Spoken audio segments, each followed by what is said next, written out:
Good afternoon and welcome to the Kent City Council Committee of the Whole meeting. Today is Tuesday, February 24th. I'd like to welcome everybody. And Katie, would you please call the roll? Thank you. Council President Troutner. Here. Councilmember Boyce. Here. Councilmember Fincher. Here. Councilmember Kaur. Councilmember Larmer. Here. Councilmember Michelle. Here. And Councilmember Thomas. Here. Thank you. Great, thank you. And it looks like Councilmember Kaur is joining us. Any changes to the agenda? It looks like there might be one change to remove item 4F, which is the payment of the bills. Are there any other changes today? Any from council? All right. Could I have a motion to approve the agenda? Second. All right. It's been moved and seconded. All those in favor say aye. All right, agenda approved. So we are going to move on to our department presentations. And the first one that we have today is from Chief Padilla. And it is on the PSERN End User Service Level Agreement with King County. Welcome. Thank you. Good afternoon. So this will be pretty straightforward. I'm here to ask that the council give the mayor authorization to enter into the ILA for PSERN. So what is PSERN?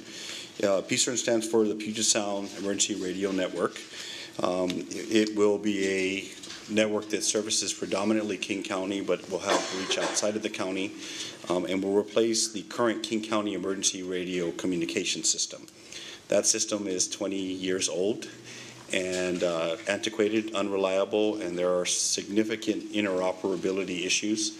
So if we have, say, a major earthquake or some kind of a major issue, we are not sure that we have the most reliable system we could have. If you recall, PSERN was approved by the voters through a tax initiative that allotted, I believe it was $287 million towards this project to redo the entire system. So that work's been going on for some time now. And one of the major milestones is for us to enter into this agreement with them. What this would do would lock us into a modern system that would allow us to improve quality, range in the radios, interoperability, and this goes for not just police, but it's fire, EMS, and other first responders are on the network as well. We contract through Valley Communications for our radio system at this time. Laura Yulin, the director, sits on the advisory board for this group, so we've been plugged in right away. And I do want to note that we think that our interests are well represented with this agreement. And I'll take questions if there are any. All right, any questions or comments? Are we all ready to move this forward to council? All right, sounds great. Thank you. Thank you. All right, and moving on in the agenda, I will welcome April Delchamps to talk about the Transportation Master Plan. Do we have the clicker?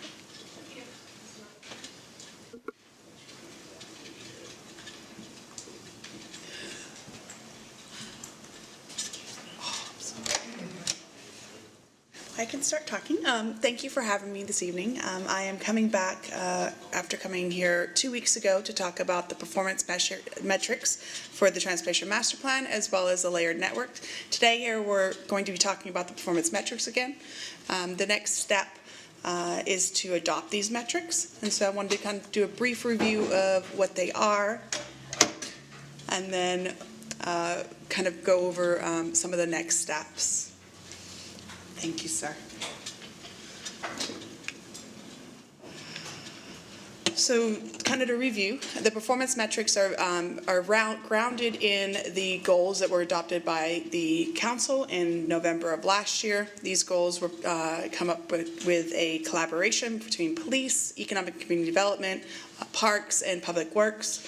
A lot of work went into these to make sure that they were representative of where we wanted to go, our goal to go forward. All of the metrics, of which there are 20, are based in moving the needle on these goals.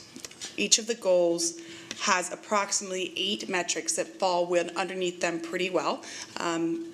If you are looking at the goals, a lot of the metrics overlap a lot. So instead of us trying to force each metric underneath an individual goal, the staff decision was that it made sense to allow this grade to go through.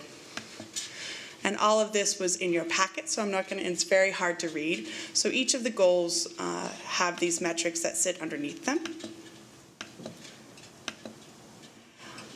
and the next steps from here. So I'm asking the council to adopt these performance metrics. This is a critical piece. They're going to end up prioritizing the project list that we're currently working on. And also, they're really going to help us move the needle. They tell us which projects are going to really get us towards those goals that we worked on and move the needle to make our city more connected with better options and listing all of those kind of goals. And so that's that. But I also want to let you know of next steps. I'm going to be here back next week. So hopefully you want to see me again. And that is a kind of a critical piece. That's the financial plan. Every goal is based in reality. And so one of the things we have to think about as we're looking at these projects is to figure out what we can afford and which projects really move that needle the most. And so this is going to be the introduction to that financial plan to give you some of that basis for us to move forward to adoption in September. Great. Does council have any questions, comments? Councilmember Boyce. Thank you. April, nobody talked about this, I think. So when I see I think, are these smart goals? 'Cause I don't see any, you just start somewhere and I want to get to here. And I don't see that in these type of performance goals. Was I reading this wrong or what? Could explain slightly further.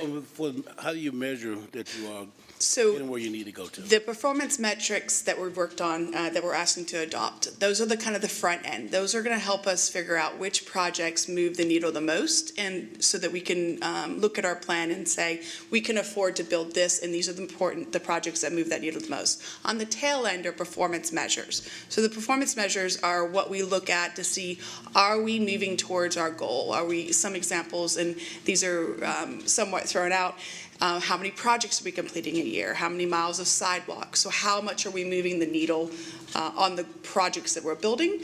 But there's also kind of a policy side, and how much are we moving the needle to get where we need to be from that description. So that kind of closes the loop towards the end, and that'll be on the tail end of this plan in September. Right, gotcha. Thank you.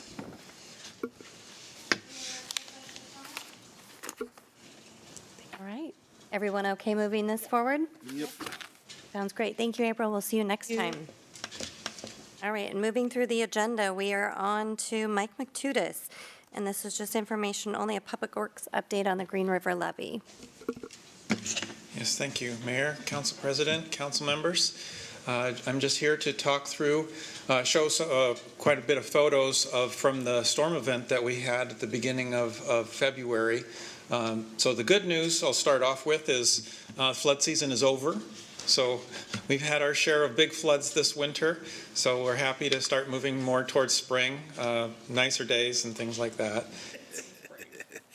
So this is a satellite image of right in the middle of the storm event, and you can see it was an atmospheric river, but it wasn't what you would call a Pineapple Express. It didn't come all the way down from Hawaii. It was more from the northern part of the Pacific. But it's still, you can see kind of a bunch of clouds going just south of us, and those were the ones that came right in our area for the most part. So we have City of Kent, over the storm, we got just under 2 inches of rain over the 4 days, so a bit of rain, but not a huge amount. Up in the upper watershed, upstream of Howard Hansen Dam, they got between 7 and 10 inches up there. And there was one spot right on the edge of the Green River and the White River watershed where they were up to 18 inches over 4 days, which was just that one spot. It was a lot of rain for that one area. And so you can see this on this next chart. The inflows into the Howard Hansen Reservoir went up above 20,000 CFS. I haven't seen it that high since only one other time that high was in 2009 when it hit 30,000. So this was definitely one of the record floods and something that we don't see very often. So the reservoir, they emptied it out just before the storm and then went up to above elevation 1160 to 1170. So it gained about 90 feet of water in there over about a day and a half, which it was just over half full of the capacity in the reservoir, so over a day and a half, so a lot of water. Could you go back to that chart that shows the rainfall? Mm-hmm. So it might correct me here, but in the 100-year event that we had on December 20th, we had 4 inches of rain here and very little up here. So if you recall, I mean, some of us watched this. So if you recall, the river was way down, but James Street was underwater. Okay, that's because we had a 100-year event here and very little up here. So we had more localized problems. This was kind of the opposite. This is probably more of what you would expect. Right, and then that gives you an example of what these atmospheric rivers do. They're very focused, so going one way or another. So we were fortunate we didn't get, in 1996 we had a storm that got both, but at this time both of our storms this winter, one hit locally and one hit upstream like Tim said. So what they did at the dam was reminiscent of 2009. The outflows from the dam, they had them up to about 7,000 CFS going right up to the storm event, and then they dropped them way down to about 2,000 as the storm hit. And they said that was in anticipation of a lot of other inflows coming in downstream, so they didn't want to overwhelm the levees with all the inflows coming in. Fortunately, it didn't hit us quite that hard downstream, so we saw a dip in the river going into the storm. So it went up above, the red line is 9,000 CFS, so it went up to about 10,000 and then dropped down to 7 and then went up over 11. So over the span of a couple of days, the river was really doing a roller coaster. And that's just kind of, the Corps of Engineers is basing how much they let out on their weather forecasts, and the weather change, as we know, weather changes constantly, so they do the best they can. One other thing I wanted to show you on the gauges, this chart shows the gauge at Auburn, which is the red line, and then the gauge up at the 200th Street at the north end of Kent, which is the green line. So in between that, we have the large agricultural area, which siphons a lot of the water off when the river starts coming up. So it makes a huge difference to us. And that's about 2,500 CFS difference from the upstream end of Kent to the downstream end of Kent when it hit its peak. I think that point hopefully is understandable, because on the left bank, you have Auburn Mill Creek, you have Mullins Slough, and then you have the unnamed creek that's just to the east of East Valley Highway. It kind of functions like a surge vessel. It takes the peak off. Good for us, not so good for the farming, but and there's no way to levee that because there's 3 holes in the river. So that's totally anticipated. That always happens. Yeah. Normally rivers get bigger when they go downstream. In this case, they do not. I hope that makes sense. Yeah, the Carpenito farm area along East Valley Highway, they have some hoop houses, kind of the little short ones that are like 3 to 4 feet high, and you could barely see the tops of those over the water. So that entire area, a lot of acres, was covered with 3 to 4 feet of water. And then the area on the west side also, which I have some pictures of along West Valley Highway, there was water spread across that entire area also. So that's what takes the peak off of what we see at our upstream end versus our downstream end at the beginning, and then you can see the green line extends out further as that farming area lets the water out. We recognize this. We used to have a permanent water over roadway sign over West Valley Highway north of Smith Brothers. It kind of, you just put flat down and always there year round because there's no way of preventing this. But we raised West Valley Highway about 15, 20 years ago, something like that, to keep the highway up. But there's no way to not have that kind of flooding in that area. I mean, it's anticipated. It's been that way since our dam was built.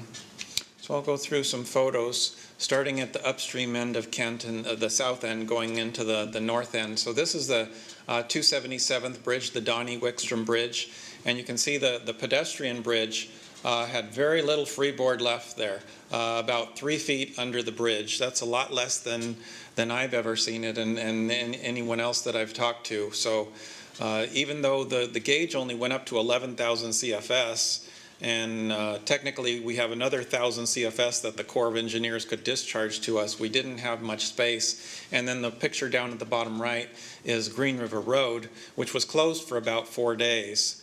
When I took this picture on Friday afternoon of the 7th, The gauge was about 10,000 CFS, and the road was like 3/4 of the way, the river was about 3/4 of the way across the road, and we closed it on Saturday, and I don't think it opened up again until Tuesday. Then going downstream to Horseshoe Bend, this is the East Valley Highway. So you can see the bike path going under East Valley Highway completely submerged. That's the star down at the bottom of the map. And then the other star is going to the downstream end of the Horseshoe Bend levee.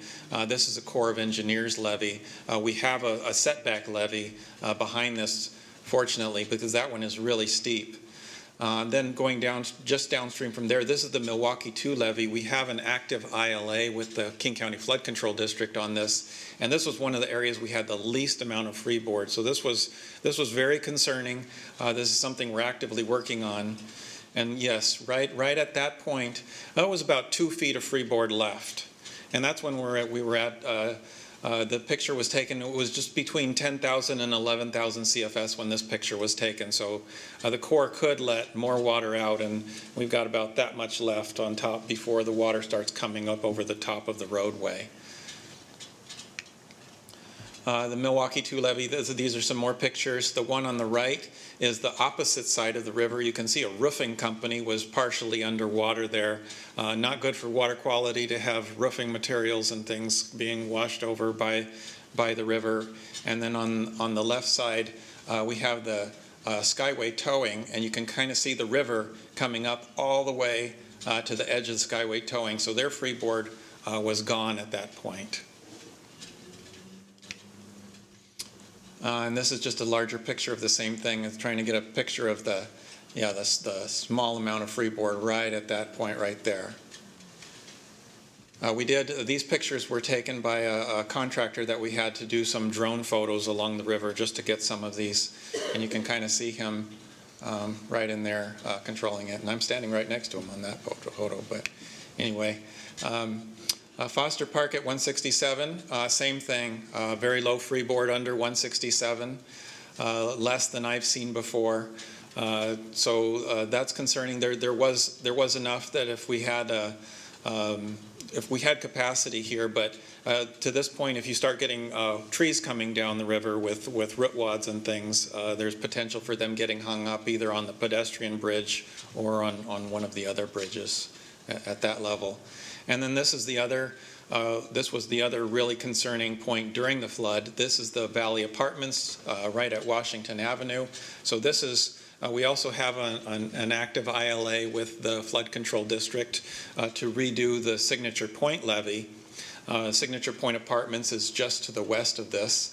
And you can kind of see the amount of freeboard left at the Valley Apartments. I think it was about 3 feet at that point when the flow was peaking. So a very small amount of freeboard. And I have some other photos that kind of give you just a different perspective right there of how high the water was compared to just coming across the parking lot at that point. And again, that was when the river was between 10 and 11,000 CFS. Signature Pointe Apartments, we did have freeboard there. So that levee was built a little bit higher when it was put in, but it is something that we still need.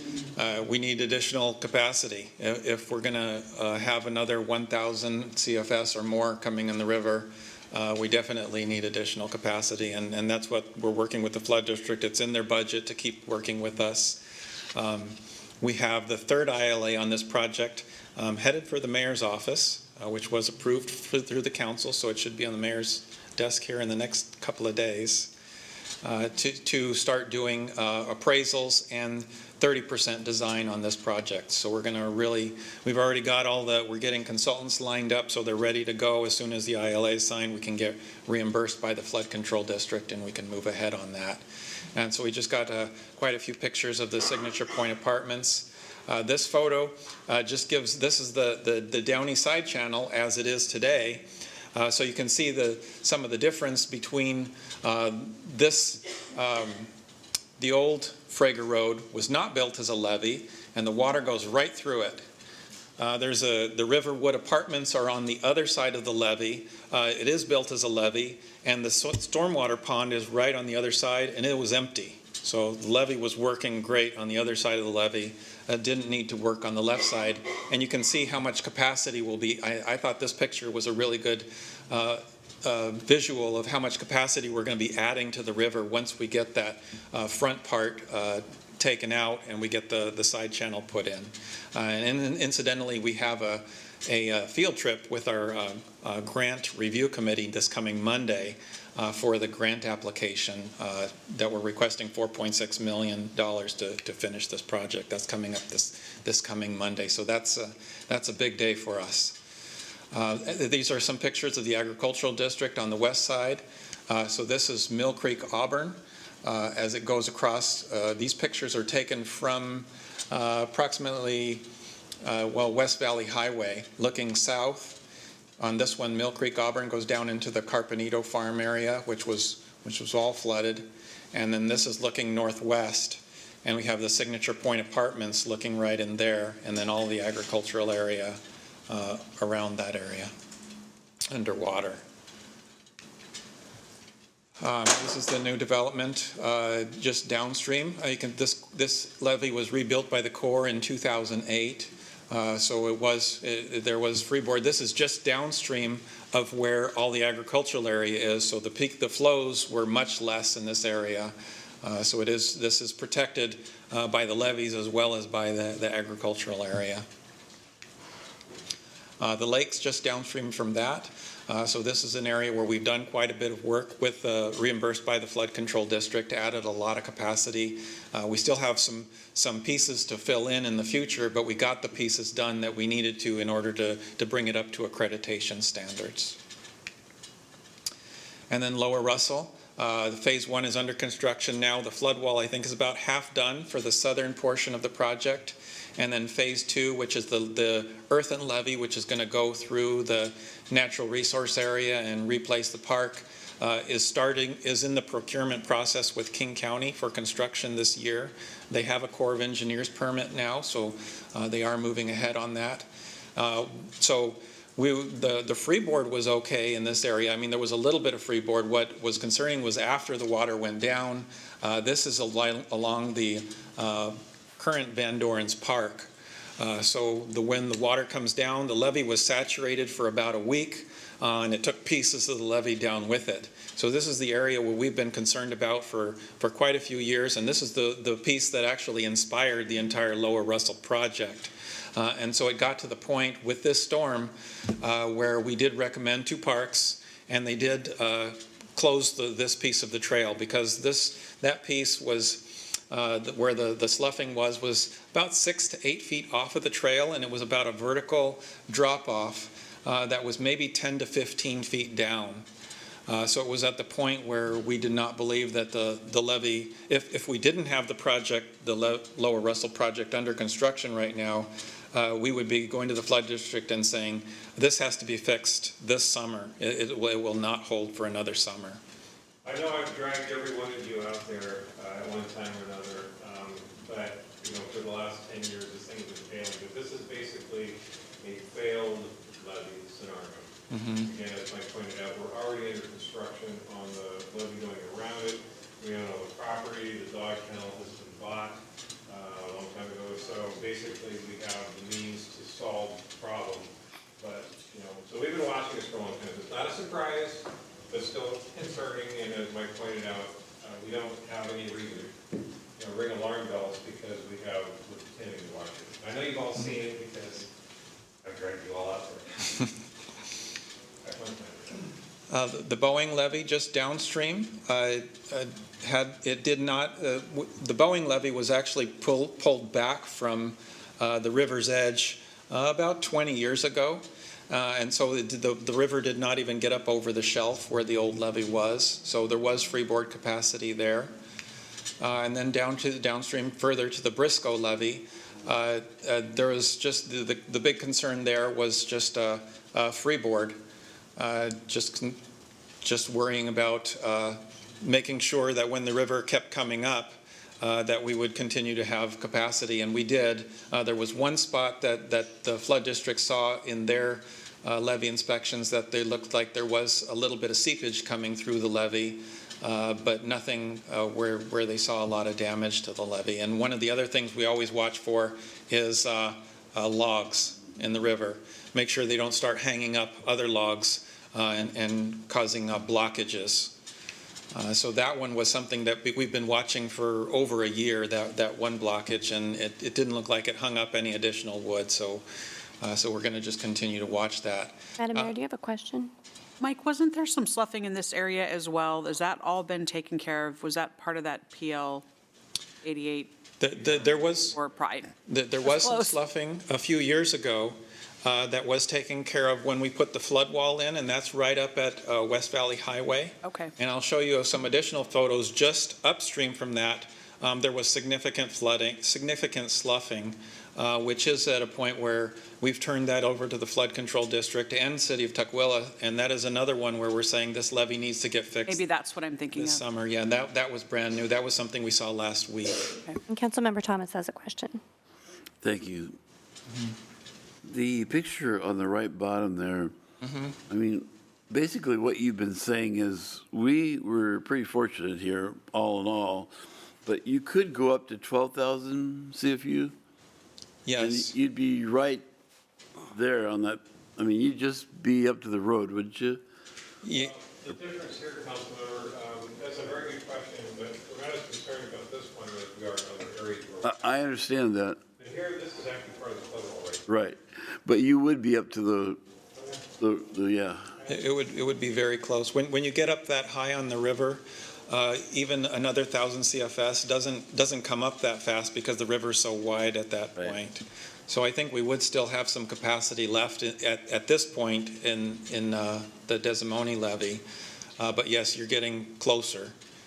And when the river stays up for as long as it does, then you get concerned that the levee gets saturated from the front to the back. Yeah. Actually, this would be a good point to go back to the city compliant one. So our primary concern really is, we've been addressing the levees for the last 10 years on the worst first, right? So actually, one of the first ones we did was the Foster Park area. And then we did, right after that, we did one right in front of LA Fitness.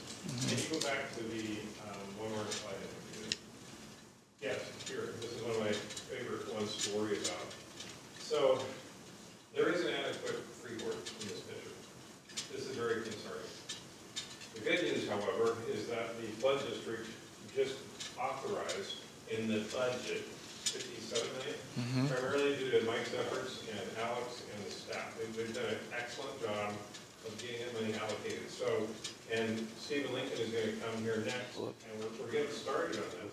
So we're very happy that we got the money, because that's harder than anything else. That's like half of the flood district annual budget. Okay, so we've got a lot of money allocated toward this. Where we will probably need your help is to take this picture and show it to other county council members if they decide that they need to move the money someplace else. So we have a very serious problem. It's going to take us several years to complete this effort, and we need those funds to stay there. And this picture tells you why. Because they could theoretically raise, the river that much higher, and we would have, it would be bad news if the water really stopped. The good news is, money's allocated, but we need to stay on our colleagues, our council members at King County to make sure the money stays there. We're very concerned about that. So, Steve is on. Follow-up, thank you. Mike, so are you in constant communication with Corps of Engineers up at the dam or whatever and saying, hey, we're close here, what are you guys doing? I mean, The typical communication during a flood event, the Corps, because they deal with such a wide area, they communicate with the Flood Control District, and then the Okay. Flood Control District acts as an intermediary and communicates with all the cities. So that's we what you don't. talk If something comes up where there's an emergency, yeah, we'd call every number in the book at the Corps of Engineers. But typically, no, we call the Flood Control District Emergency Center, and then they start working through their communication routes. Just, The day and night that this was occurring was the same time as our council retreat, the Friday and the Saturday. yeah. It may have appeared that I wasn't paying attention, but actually I was going back and forth with Mike, and we were watching the gauge at Auburn, and he was, we were sending all hands on deck to watch this. Because Auburn got hit a little bit harder, didn't they? And with the White River or not? Did White they? River is a very different. The White River, they're restricting it a little bit more because of the issues that they have downstream in Pacific. Okay. So the Mud Mountain Dam is holding it back a little more. This storm actually hit the Cedar River harder than it hit us. Oh. And I think the reason for that, they got, thinking back to the precipitation amounts, the Landsberg Dam, which is operated by the city of Seattle, got about the same amount of rain as the Howard Hansen Dam, but the dam isn't as big. So I believe they had to let more water out, and you ended up with Highway 169 being closed for several days. And they actually had 2 full levee breaches along the Cedar River. So A little anecdotal, if I may, take a little bit here. I grew up down here in the valley before the Howard Hansen Dam was in. And of course, I went to school here at the little elementary school across the street here on 4th Avenue. Well, I lived at the dead end of 5th Avenue, where the river kind of goes around the Leber, well, we call it the Leber Farms back then. And I remember one particular occasion that we were walking home, and we had to walk on the crown of the street here on 5th Avenue to get home, and then it kept rising. And most of the houses, as you know, have steps before you come up to the main level, and there was a reason for that, and we got pretty close, but it was a really amazing. And then each day I come down 277th corridor, come to coffee, and I keep calling it Lake Carpenito because each day it got bigger, and finally the road that leads to the little farm at the very end, it was covered, and I hadn't seen that in years. Mm-hmm. I mean, there was no way they could get any kind of vehicle down that road. Now, in one day, it's gone. They were open again, but and you guys had closed the road because, well, there's no way to get through it. It was amazing. I hadn't seen that in a long, long time. But yes. Mike, I just want to say thank you for these pictures. Hey, I'm not done yet. I know. I'm excited because I'm glad to see this. Really, this is fun for me because it brings back memories too. Yeah, when we started the weather forecast going into Friday the 7th was for the river to peak at 12,000 CFS at 5 o'clock on Friday. Oh, okay. So we started sending a lot of people out, and then they postponed the peak, and it peaked overnight, and it only it went up to over 11,000 CFS. So we had people out on Saturday, and then we sent people out again on Monday because the river was still up on Monday, and by that time all the agricultural area was full. So we started seeing more peaks downstream also. So we've got a lot of pictures to help with the documentation moving forward, but it was higher than I've seen it in my 26 years here. Yeah, when we were kids, we used to build rafts out there and carpentitos and stuff, and we would have fun in it. So this is the new sloughing. This is a picture taken from the wooden pedestrian bridge that's in Tukwila. And you can see West Valley Highway is off in the background. So it's just upstream from the flood wall that we put in a few years ago. And a lot of this material is just the sandy material that's built up over the years, but it does look like, to me it looks like some of it may have cut into the levee prism itself. So that's something that, like I said, I did forward this on. Alex forwarded it on to King County, and I sent it to Tukwila also to let them know. And they mentioned that they have other sites that they're looking at also further downstream because they have the levee on the other side that goes and protects all of the South Center area. Johnson Creek. So this is just a photo of how much water was backing up there. That's 212th Street up in the foreground of the picture, looking north. So a lot of water was backed up on Johnson Creek. And then Frager Road Levee, we had some sloughing also. So this is just across from the Van Dorens Park. So this is, you have neighborhoods behind there. This is another area that I don't know that this actually cut in, the sloughing affected the levee prism itself, but it's something we need to take a hard look at, and the flood district relatively quickly. And then the Kent Airport levee down at the south end, so I'm going down the other side of the river. This is across from Foster Park, and this was an area, I haven't seen any damage, but just the amount of freeboard, whoops, wrong button there, amount of freeboard was very small. And so when the water comes over, if the water came over that piece, you have all the industrial area going south down to 277th. And then one of the other things I was going to point out when Tim was up there, for the Valley Apartments, where we had the very small amount of freeboard, you have the apartments right behind it, but then right behind that you have our intersection of 516 and West Valley Highway, very major intersection, which is not very far from where that levee was getting close to the top. And then Washington Avenue, south of Willis, so just going south a little bit, we're double checking, we're ground truthing all of the water levels on this, so we'll have that information, but from my eye, that looked like it was maybe 9 inches to a foot before the water got up to the Washington Avenue level at that point. And then the Leber Backchannel, the new salmon backchannel, was totally inundated. And I think I showed you these pictures before in the last presentation of the homes just to the west. So those homes were right in, these two homes right in here along 262nd Street.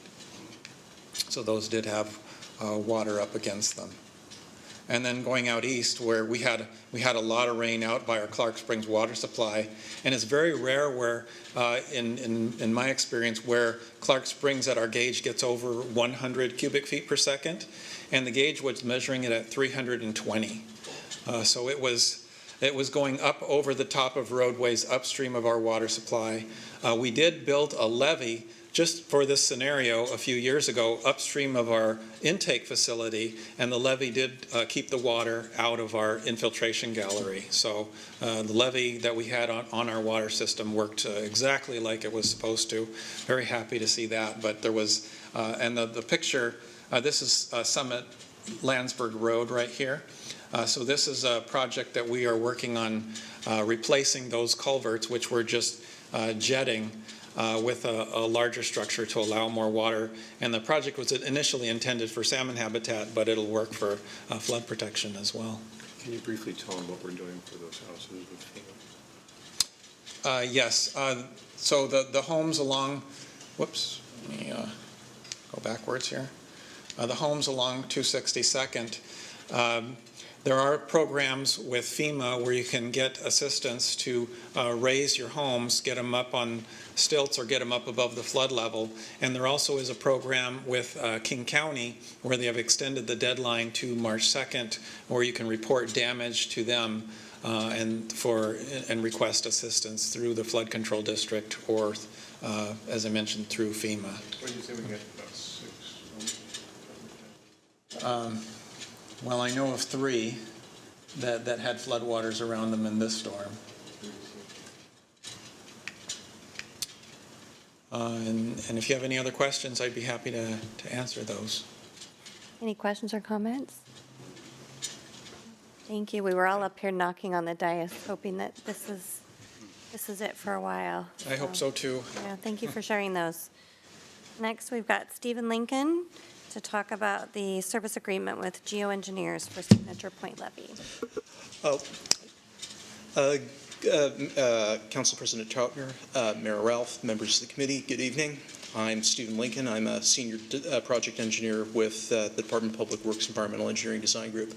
I would like to start my remarks by thanking Tim and Mike for rather vividly illustrating the necessity of this project, and that kind of saved me about half the presentation.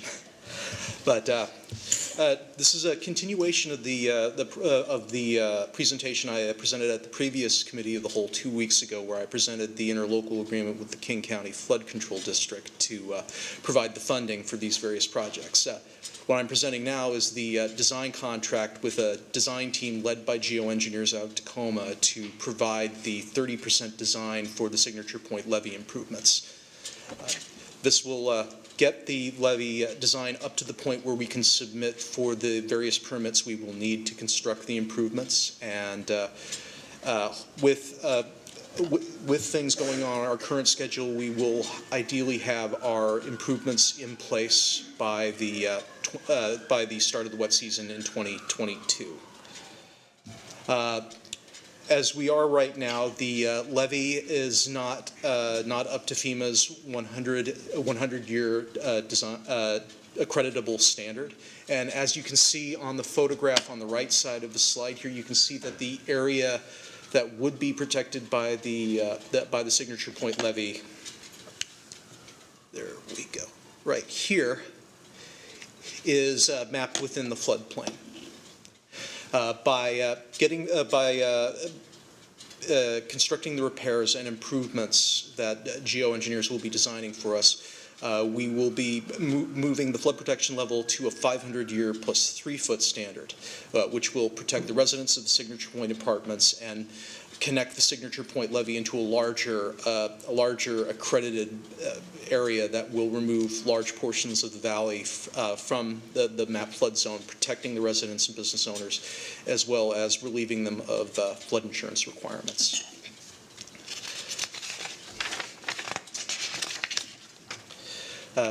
Again, Mike showed slides from this flood event that occurred between the 7th and 10th, and he rather vividly illustrated the need for the improvements.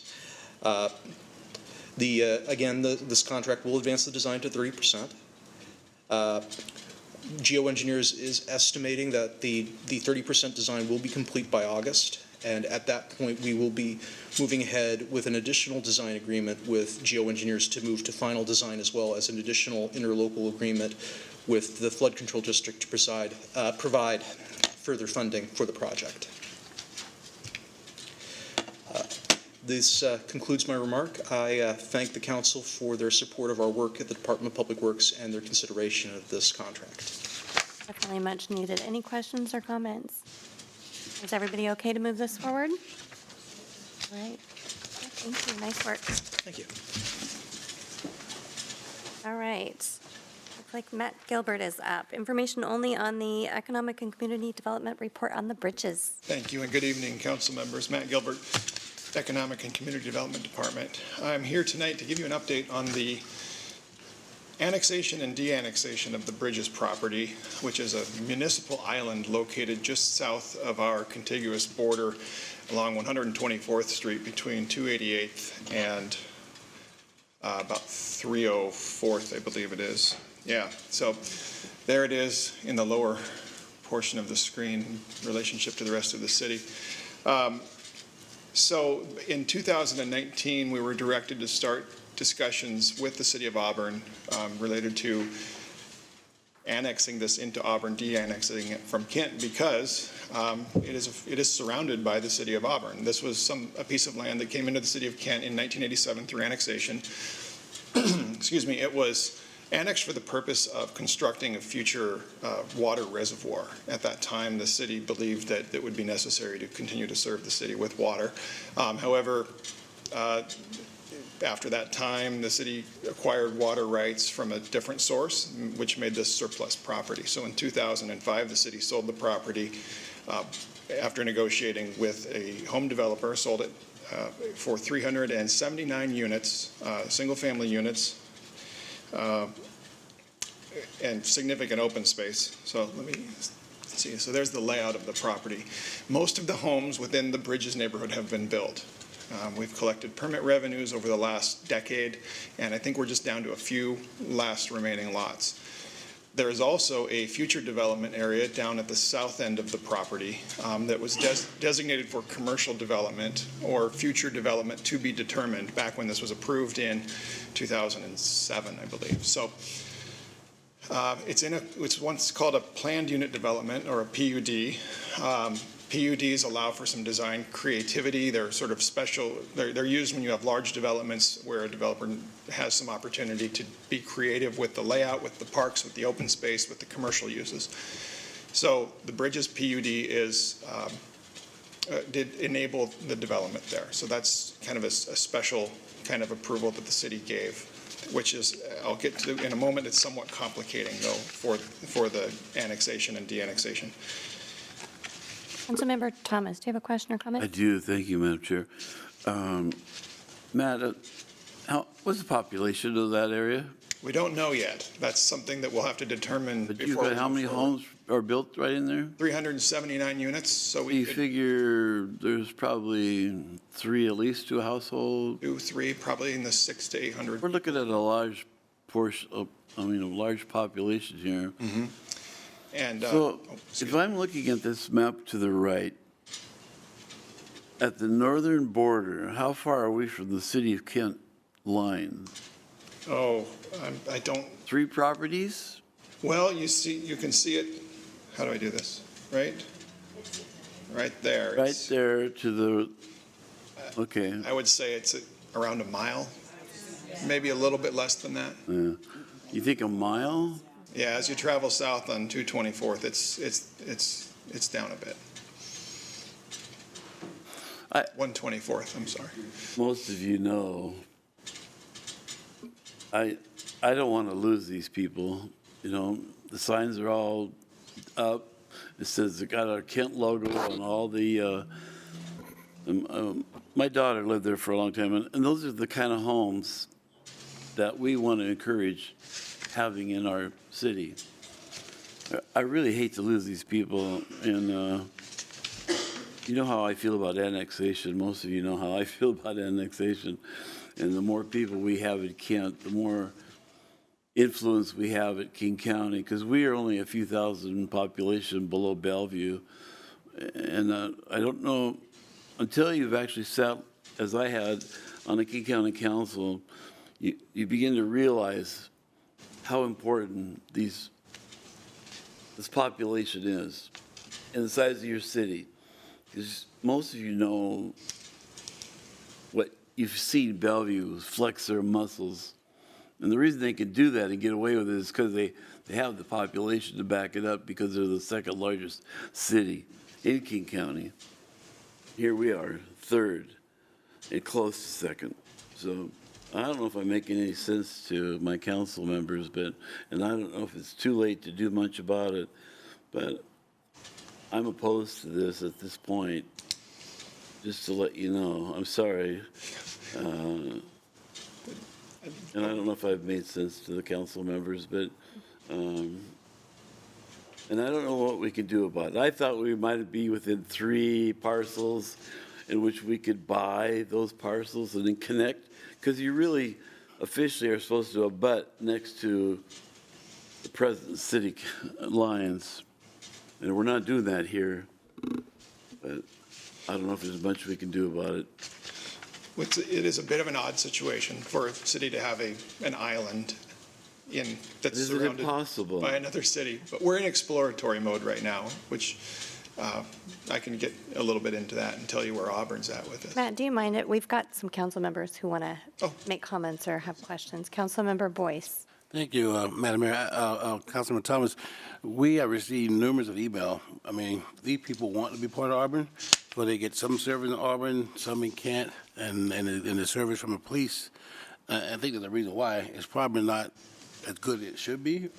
And you can correct me if I'm wrong, Madam Mayor, because I just think it's just so far away. I think the data going to show, I know Matt said they're doing exploratory, that these people want to be part of Auburn.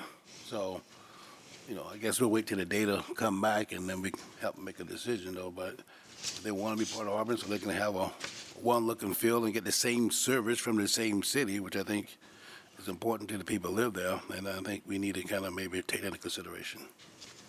Do you want to comment on that, or can I go into Councilmember Larmer? Yeah, so I just wanted, our best friends actually live in Bridges. And so when they moved in, and there was very few houses built at that time, we went back and forth this argument. I kept telling them they live in Kent, and they kept telling me that they didn't. To this day, they still write. They address their mail is Auburn. Their kids go to Auburn schools. You turn out of their particular inlet to the neighborhood, and you're looking right at Auburn Mountain View High School. And, it's just unfortunate, but there is enough distance that they don't feel at all a part of Kent, and they don't, probably rightfully so, because so many of their services and amenities are Auburn. That's really how they identify. So, and we have heard from others in that neighborhood too. And they actually have an active Facebook page in which there's, a lot of support for becoming part of Auburn within their own neighborhood community pages. So I just wanted to offer that perspective from friends that live there. Thank you. Madam Mayor, do you have a comment? I do, just to follow up. So Les, I absolutely understand your concerns, right? We've made progress in this neighborhood. It is a great neighborhood. I can tell you that for probably the last 4 years, been hearing from those neighbors about, so part of the confusion is the post office is in control of addressing. So they are an Auburn address. It has, this has nothing to do with the boundaries of the city. Their city water, which is confusing, and their fire is Puget Sound Regional Fire Authority, but it's through a contract with FERPA. So there's confusion there. Mayor Backus and I went out to that neighborhood during National Night Out, and we were up there in the park, and I did not have a single person. So it was an awkward conversation because they were saying, it's not that we really don't like Kent, it's that we feel like we're Auburn. So in an effort to help address those neighbors' concerns is why I asked that we start looking at this.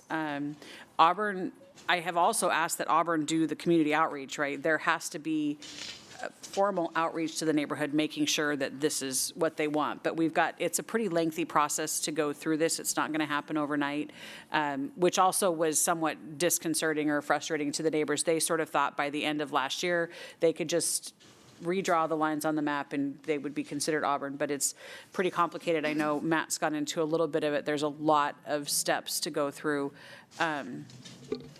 They became a neighborhood council in Kent. So they're committed to Kent as long as they have to stay in Kent. It's kind of an awkward situation. I don't think any of us are saying, hey, we don't want you. I don't think that's it. I think really it's more responding to their needs. And it is awkward, right? The police department leaves Kent to go to respond to Kent. There's just all kinds of things like that make this complicated. I don't know that it's the first choice, honestly, for anybody. Yeah, and I understand all that. And it's just that, it was ours, the reservoir was planned out years ago. And actually, I thought there was an agreement that we had with Auburn originally that they would take over the whole thing. So I was surprised when it came up that we actually are still, part of Kent.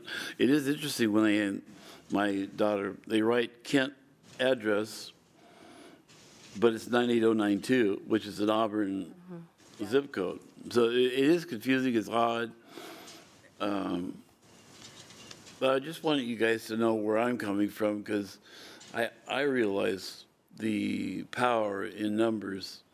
So I just hate to lose it. There's a lot of people here. Yeah, having doorbelled that neighborhood on more than one occasion, there's frequently a very surprised look that says, well, wait a minute, what do you mean? I live in Auburn. So it's just that kind of level. No, I live in Auburn. When we purchased it, we purchased it as the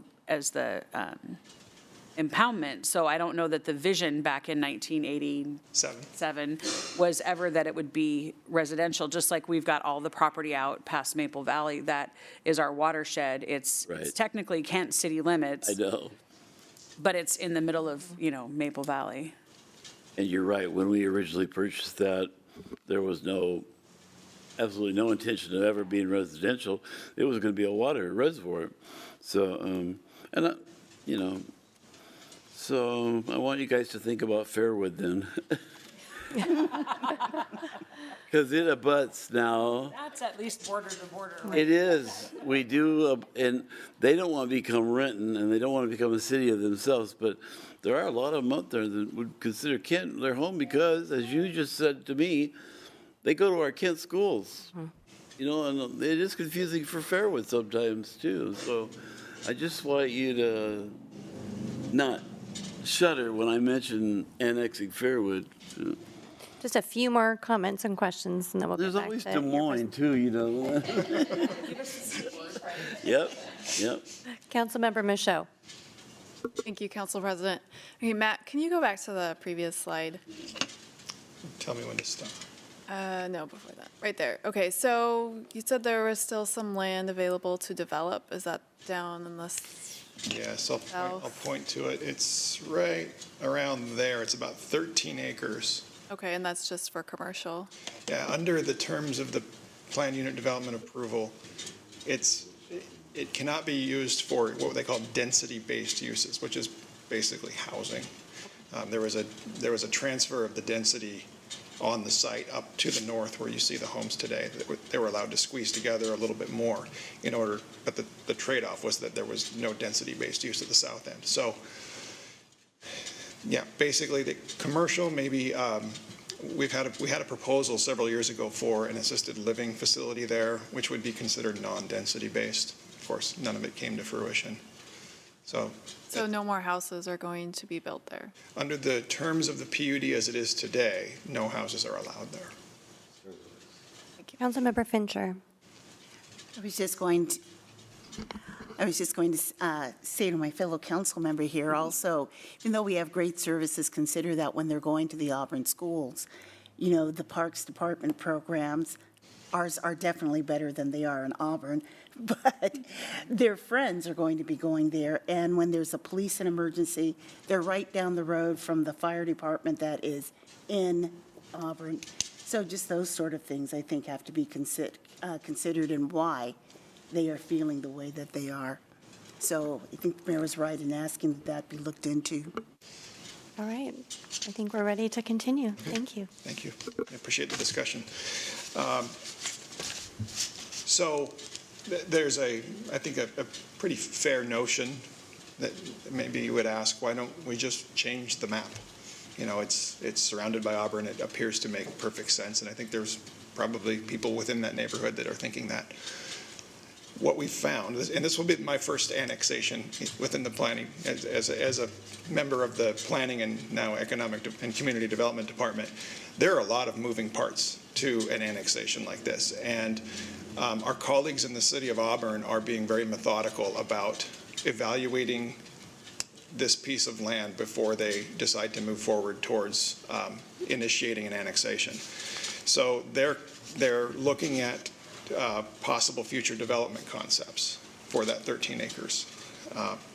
The developer of the property still owns that 13 acres. They're called Oak Pointe. They were previously known as Yarrow Bay. Did all the build out. They still retain that southern portion, and they're going to want to develop that at some point in the future. So as the PUD approval moves from the city of Kent to Auburn, Auburn is trying to understand what the options for development there may be. Of course, the development standards would go with that. They're also concerned or interested in knowing more about their responsibilities for maintaining the infrastructure.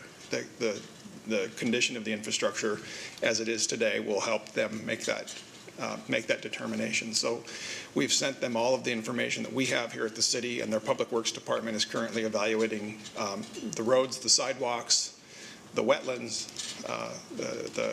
the water, the sewer. Well, actually the water belongs to the city of Kent, but the sewer system, the drainage system, things like that. So they're making sure the maintenance has been done and just trying to understand what they'll have to do moving forward. And they're being very careful with that. So that's part of the delay. Let's see. So once they've come to a conclusion about what their responsibilities will be and shared that with the council, they'll be able to make a recommendation to their council about moving forward. At that point, a joint public engagement process between the city of Kent and the city of Auburn will be initiated, where we get really good feedback and do some of the formal work to get that feedback so that both councils will have a better understanding of where the public is on this. Councilmember Thomas. Thank you, Madam President. Matt, this is a very valuable piece of land, obviously. So is there any kind of reimbursements involved here? You know, is appraisals done on the land and the homes and all that? How does that work? Are we just going to give this to Auburn? As I understand it, well, there are things like franchise agreements and there's responsibilities for utilities that will need to be hammered out. But as far as a monetary exchange, There's nothing that I'm aware of. It seems like when we made an agreement with Auburn that there was some kind of a trade-off, and I don't recall what that was, but they got the land basically for free, but we got something in return, but maybe not. Tim saying no. Okay, forget it. We have built out over 360 homes there and received the permit revenues and Right. and That's other true. fees for those. That's true. Thank you. You're welcome. So if we can move along to, so I covered a few of their questions that I can understand where they're coming from, why they're being methodical about this, and we certainly want this to go, we want to have as few surprises as possible moving forward when this becomes more public. So once those questions are answered, we can enter a formal process, and this is how it would happen, assuming it does. It would come to council consideration. The first official action would be from the Auburn City Council. They would pass a resolution to initiate the annexation and de-annexation. Assuming that passed, we would notify the State Boundary Review Board, who could make a decision of whether to dig into a full review or just let it go as a simple transaction. Which could be a very short period, or it could, if they do their simple review, or that could be extended if they want to do a full review.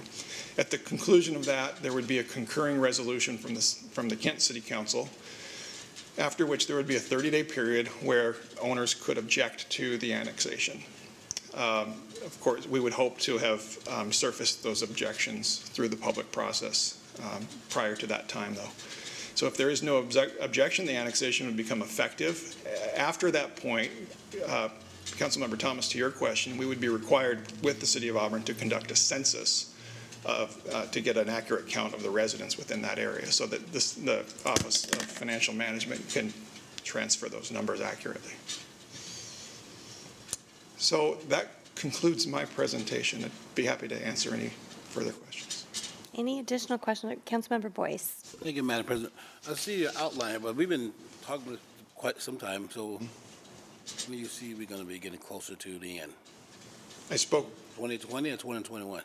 Well, I'm hoping 2020. I spoke with my counterpart at the City of Auburn today, who hedged a bit as far as when their Public Works Department will be able to make a recommendation on the infrastructure to the Auburn City Council, to try to encourage them to pay close attention to this sooner rather than later. We'll be meeting probably in mid-March with the various subject matter experts within the Kent Public Works Department and the Auburn Public Works Department to make sure that they've got the people available to answer any questions they still have. Councilmember Fincher. Madam Mayor, this is questions for Madam Mayor. You mentioned that the folks over there had, queried about becoming part of Auburn, that they were. So the section between us and them, that piece of Auburn, that mile section, by chance, any queries from anyone that's any of the sections that are butting up to Kent about becoming part of Kent? I have not heard that conversation. Councilmember Thomas. I think that's something we should explore. My question is also thank you, Madam Chair, is for the mayor. And when you and Nancy, Mayor of Auburn, Backus, were out and about, is there a groundswell of people? Because when I'm with my daughter, for example, the neighbors really liked there. They liked the kit, they liked the response that they had, but there was this awkwardness of being an island unto themselves. But did she say anything about people, other citizens there, rising up and saying, going to her petition, for example, to her office, really wanting this? I would say, so there is definitely a group of folks that has, that's fairly organized, that have been asking for this. Okay. And when we were there for National Night Out, it was hands down the main topic of conversation, the thing that we talked about the most. When we started talking about it, the group gathered. And I couldn't tell you whether they were gathering because they were interested or because they were more on the, were demanding to be a part of Auburn, but there certainly is a lot of interest in it. And that's part of what that public outreach piece that we'll be requesting is all about. But for now, I have heard from people that would like it to be annexed into Auburn. I have not necessarily heard from folks saying that they are opposed to that. So that's what we have to go on. All right, I'd just like all of you to know that I will not fight this, obviously, because I think it's actually the most practical. It makes the most sense. But I want you to know where I'm coming from, not just in this case, and I tease about Fairwood, but you know what I'm saying about the power and the numbers, so. So, Councilmember Thomas, I would say that I agree with you. I believe it's the right thing to do from a practical standpoint, Yeah. but it's always hard, and I certainly don't want the message to the Bridges neighborhood to be, Kent does not want you. I think the message is, we're willing to let you go if you want to leave. And those are two different things. Oh, yeah. Thank you. Any other questions or comments? All right, thank you so much. Oh, May I add one thing? Yes. Chad Beeren was nice enough to come up and give me more accurate information. What I thought was a mile, or we kind of nodded, it's about a third of a mile, so my sense of distance is not well dialed in, so. thank you. And I just want to thank everyone for this open conversation and being able to talk about this and get our questions answered. And I too agree that this is the right thing to do in talking to residents. It's, like you said, you drive out of Kent into Auburn into Kent, and it just seems like it's the right thing to do. So, great. Thank you very much. Thank you so much. And we have removed item 4F, which is payment of bills, so we're going to move on to item 4G, and Laura is going to talk about the LifeWise Assurance contract. Thank you. Good afternoon. My name is Laura Juarez. I'm the HR manager for the benefits group. So I'm here today to ask for approval to renew the city's contract for stop life insurance with LifeWise for 1 year, subject to approval of final terms and conditions by the Human Resources Director and the city attorney. The City of Kent contracts with LifeWise Insurance Company for our individual and aggregate stop-loss insurance coverage. We received some quotes for 2020, and the best one that we received was from LifeWise. It did have a 25.74% increase. And this also, the rate factored in the discount that we receive from Primera because of the stop-loss integration that they have with LifeWise. So our recommendation is to renew with LifeWise for 2020. And I wanted to give you a bit of background of how this works. The city offers self-insured medical plans that are administered through Primera, and all city employees and their dependents that are enrolled in the city's self-insured medical plan are covered under a stop-loss insurance policy. The stop-loss insurance policy provides added coverage to the city for individual medical claims that exceed $200,000 per employee or per dependent for each calendar year. So all medical costs that exceed the $200,000 per enrollee per year are reimbursed to the city under this policy. And just to give you an idea, last year we received $820,000 in stop-loss reimbursement, which really exceeded the premiums that we paid for the policy in 2019. The cost of the contract is budgeted in the Health and Wellness Fund, and it's estimated to be at a little bit over $1 million for the 1 year contract in 2020. Any questions? All right, do we have any questions for Laura? Any comments? All right, is everyone good moving this forward? Okay, Great. thank you. Thank you so much. And that brings us to the end of our agenda. So thank you, everyone. We are adjourned.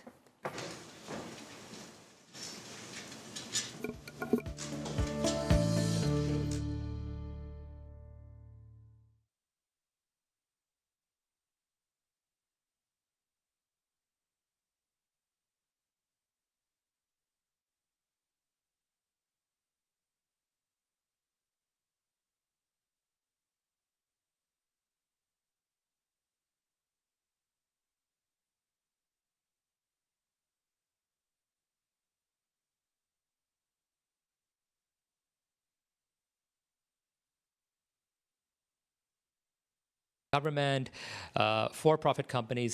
How do we, everybody deserves dignity. Every single human being at the very basic level deserves dignity, right?